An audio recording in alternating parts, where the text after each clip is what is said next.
This is the art, and these are the artists. I think everybody in this country should learn how to program a computer. Should learn a computer language because it teaches you how to think. Imagine being so passionate about something, so obsessed that you basically forget to sleep, eat, or even talk to other humans. Sounds unhealthy, right? But in the world of programming, that's kind of normal. These people, these so-called nerds, aren't just coding, they're creating. They're building worlds with nothing but logic, caffeine, and countless hours of trial and error. And while most of the world scrolls, swipes, and streams, they're the ones making it all possible. And I think that there are like 1.5 billion active Android devices out there.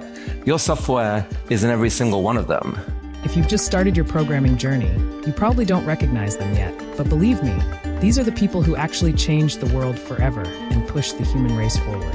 I was 13 when I first got access to a computer. My parents bought me a Macintosh in 1984 when I was 8 years old. I was in 6th grade. Programming is probably the only field where you fail so many times that by the end of the day, your brain becomes a problem-solving machine. That's why so many entrepreneurs and innovators start out as coders, because code teaches you how to think. One revolutionary idea, one brilliant invention can unleash other entrepreneurs to revolutionize industries in ways you could never predict. It's fascinating how some people got so attracted to computers that they started converting everything into computers. And today, slowly, everything is becoming a computer. Your car, your smartphone, your fridge, your AC, your bike. Hell, even humans themselves are becoming computers with all our wearable tech and brain-computer interfaces. Think about it, flipping zeros and ones have changed the entire equation of humanity. We went from sending humans to the moon with just 4 kilobytes of RAM to scrolling through TikToks with 8 gigabytes of RAM. We've come a long way, my friend. What we're looking for is how everything works and what makes everything work.